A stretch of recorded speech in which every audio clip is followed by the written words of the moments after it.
Welcome to the Becoming Titans podcast. I'm Russ Yeager, founder and CEO of Body Transformation University. I help busy business owners and executives get a beach-ready body without killing themselves in the gym hours every day, giving up the foods they love, or taking away time from their family or business. I believe putting your health first is the most important thing you can do to propel your business and financial success, ignite passion in your relationships, and to live a happier, more fulfilled life. Stick around to the end of the show and we'll reveal how you can be our next guest on one of the fastest growing inspirational podcasts on the planet in 15 to 20 minutes. Let's go.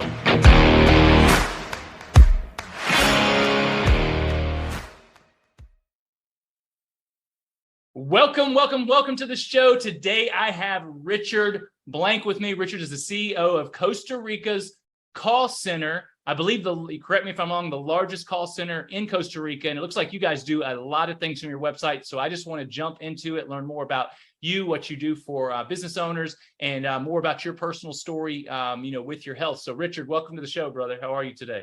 Hey, Russ, I'm so happy to be here. We may be the largest in heart because we do compete against Amazon and they may have a few more agents than me, but we definitely pack a punch. But I love being here today. I'm definitely a Titan. I'm going to let you know how I became one. And I love the work that you do. And I'm very interested in sharing my story with you and your amazing audience. Awesome, Rich. I mean, you guys have over 500 employees, right? So well, the building can hold 300. We're currently at 150. And since COVID, what's happening is people are able to expand virtually, which means that the commercial real estate, it's not as intense as it was before.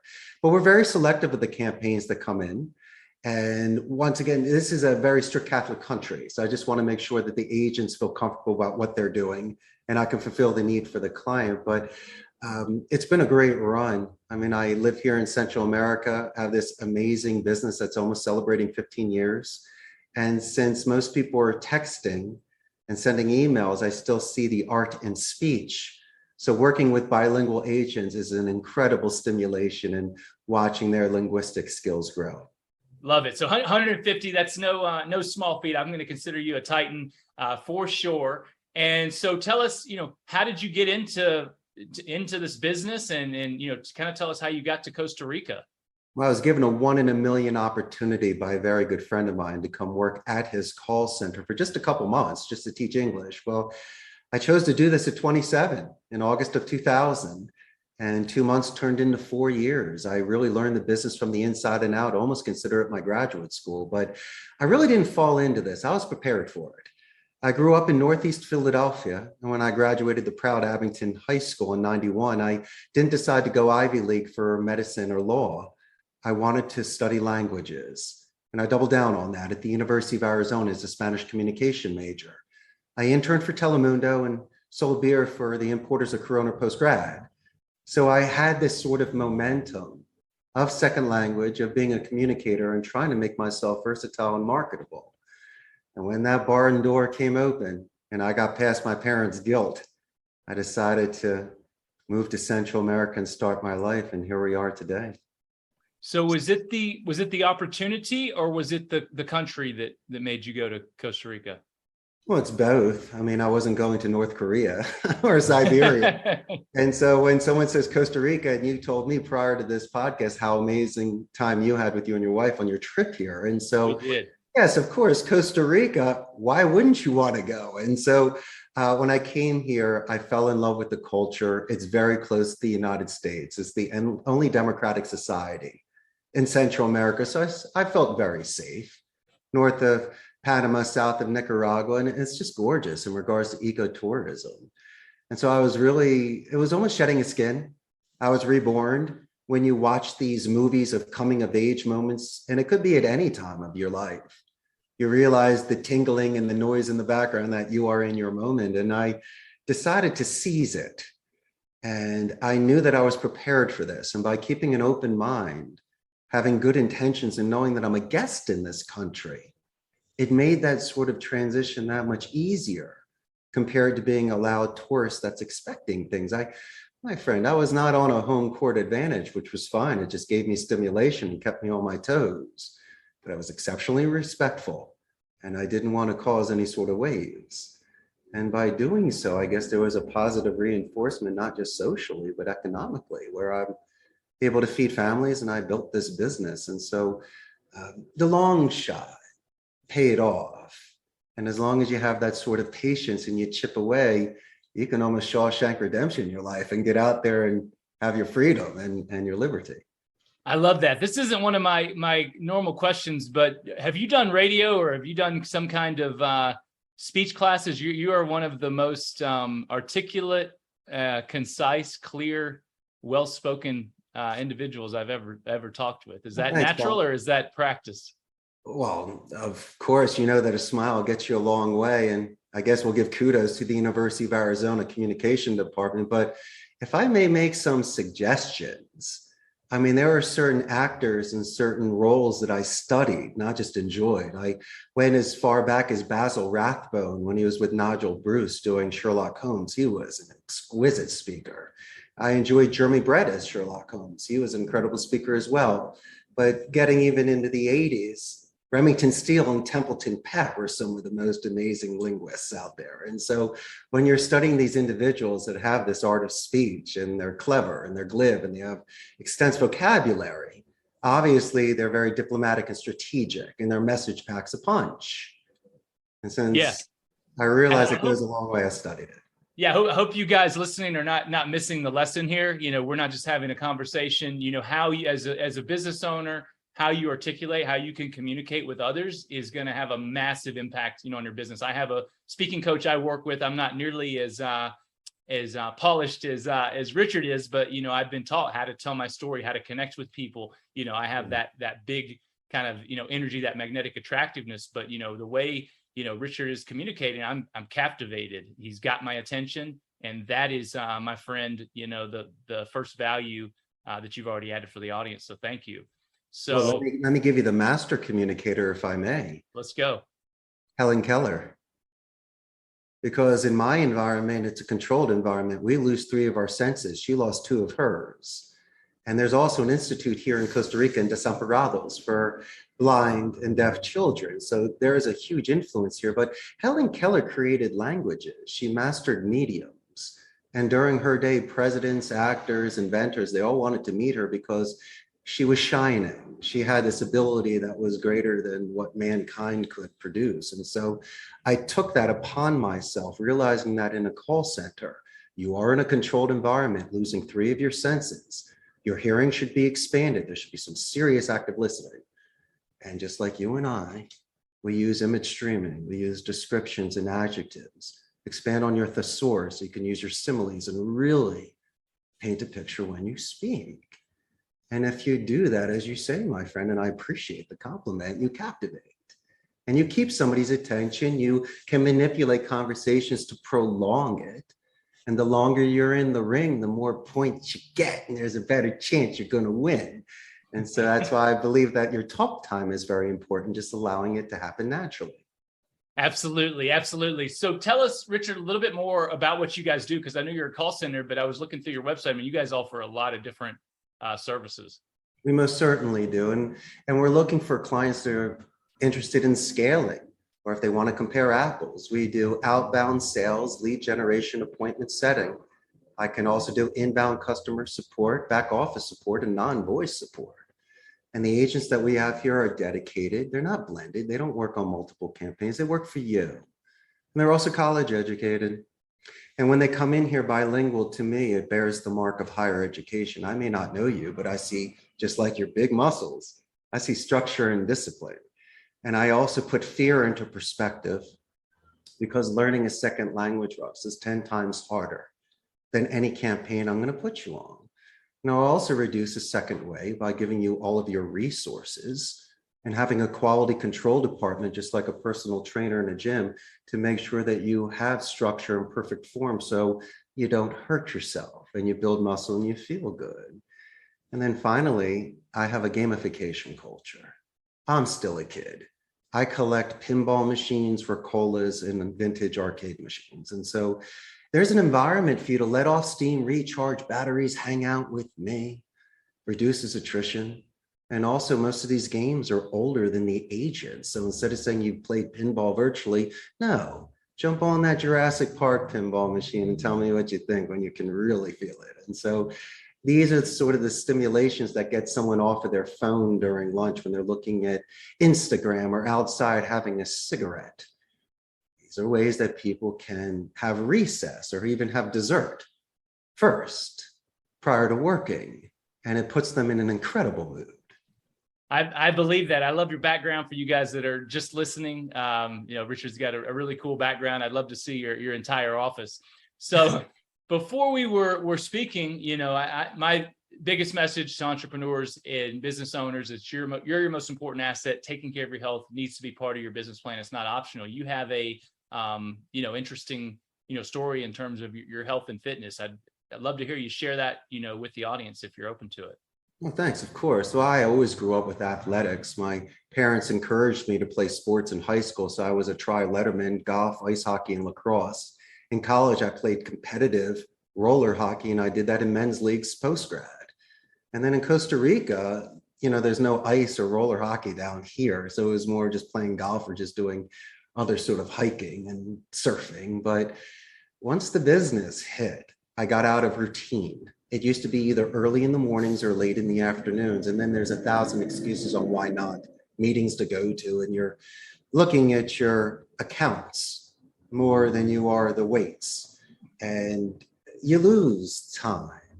And so I guess what happened with me was I needed to buy the structure. And thankfully, I have a man cave at home that I converted into an arcade and gym.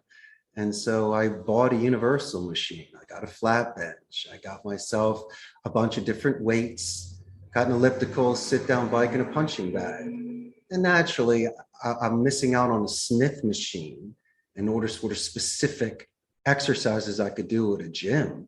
But I've done it enough. I've done it since 1987. So I know how to work out.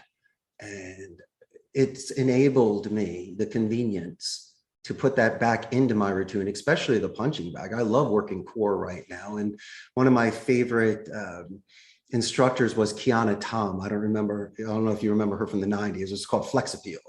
And so I used to enjoy watching her videos about doing crunches and working out on the beach and stuff. And so that kind of motivates me as well. It teaches me things. And I've been able to get back into it. I took it to another stage where I'm cutting out bread unless I'm enjoying a pizza. So I've seen definition there, and I've, lessened that saturated fat. I'm also juicing right now. So I really enjoy, since Costa Rica has got such an abundance of vegetables.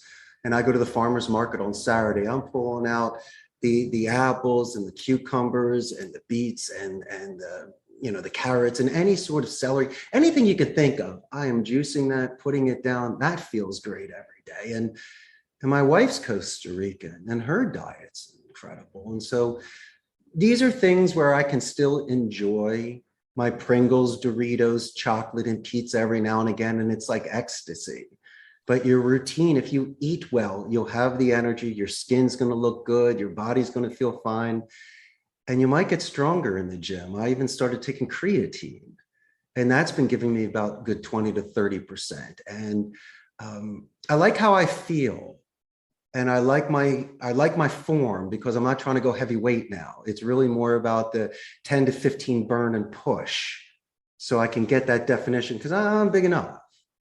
And when I do this, it enables me, when the phone is away, to have this sort of image streaming where I can have these thoughts, review.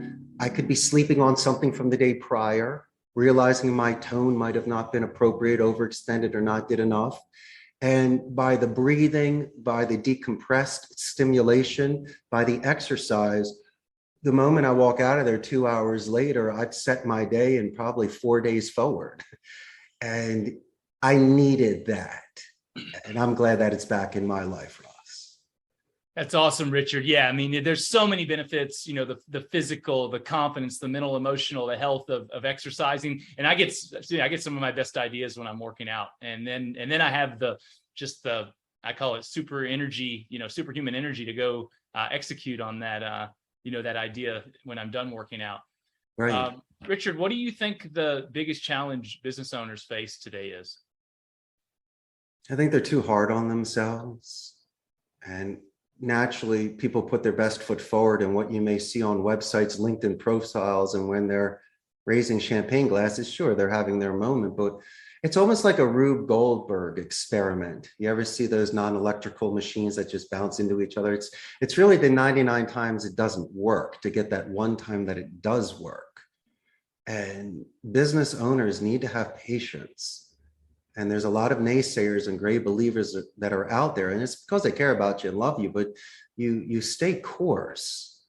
And if you do due diligence, if you find people where you can delegate to assist you, because I might be the trunk of the tree, but I need roots and I need branches. I can't do it all on my own. And one of your earlier questions about the acclimation to Costa Rica was I need to hire specialists. I needed individuals here that knew the law, knew the the rules for labor and accounting and even architecture. I couldn't do that. And even the IT department. I'm a specialist. I'm a trainer. I'm a motivator. You want to call me a telemarketer, fine, but I'm also a writer. I don't have the composure to sit down and study IT. I needed people for that. And so if you are willing to let go a little bit, not the entire reins, but let someone grab on it as well, and two people can walk together, you might be able to expand your business. You might have more time to focus on other things. And by all means, my final thought is fortune favors the brave. You get 100 years, what you want to do with it? It took me into my mid-30s to be mature enough and have the impulse control to actually do this thing. And I don't regret it, but I'm hoping that you and your audience actually do try to drink life and take this on, because years go by very fast. So just plant your seeds now.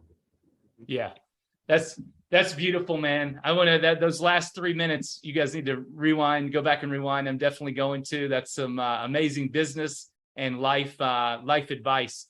Richard was you guys, I know you've enjoyed the show. Be sure to share it out. Richard, I always let my guests, promote anything they have going on. Richard said, I'm here to give value. I don't have anything to sell. And I think you guys have seen the value, but I'm going to tell you his website is CostaRicaCallCenter.com.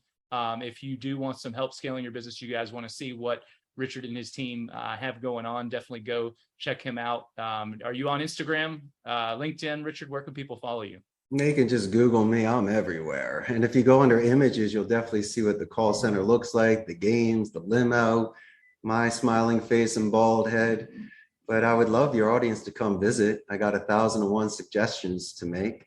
And I have a very large Facebook fan page, over 100,000 local Costa Rican ticos. And so when this goes live, you're going to have so many new fans here, Russ. And that's what I'm looking forward to do for you. That's outstanding. Hey, I love Costa Rica. Maybe that's might be an expansion for me to come down there. Great excuse. So I'm going to ask you one more question, because you've given so much value, and I think you'll have great insight on this. So we're, in a recession, going into recession, possible depression, at this point. What advice do you have for business owners, not to just survive, but to thrive and take advantage of the economic conditions we're in right now? It's a very good question. I can only speak from experience. It's how my grandmother raised me. She told me cash only. If you can't pay for it with cash, you can't afford it. You have a credit card to make a reservation, but it's really about overextension. And so slow and steady is the way to go, so you can weather storms and be seaworthy. Also having that sort of responsibility for job stability. You got to pay people and you have to pay your taxes. Just don't make an excuse because you took a long shot. And these are the sort of things you'll see that people are dependent on you for this sort of money. I don't know if it's for everybody, but I never had a mortgage and I never took out a loan. It made sense to me, but I'd rather own the dirt than have the building taken away from me.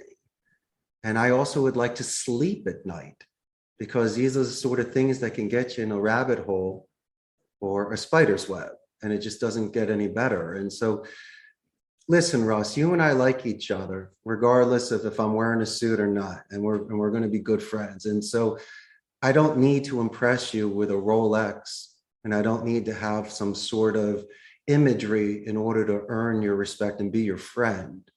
And there's a lot of pressure in business, maybe to rent out the best in commercial real estate or to throw those parties that just are over the top. And that's fine. But then again, be responsible.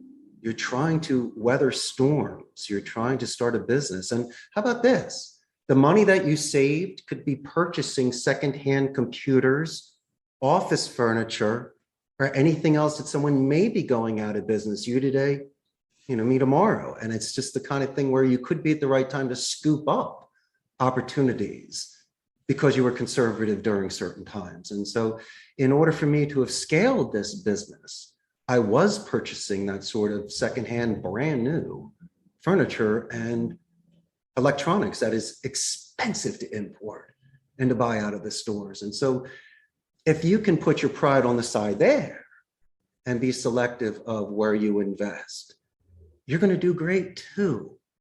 Really, at the end of the day, my man, it's about how you look at you. It's not about how other people look at you. They're not going home with you. And so if you can just be proud of yourself and stand tall, you're going to be great. People will still gravitate towards you. You'll still have a friend. Don't worry. Amazing advice, Richard. I loved having you on the show. Again, guys, share the show out. Go visit Richard. Find him online. Follow him on Instagram. Follow him on Facebook. Richard, thank you, brother. Look forward to getting to know you better, my friend. And I will see you guys next time. Thank you, Russ.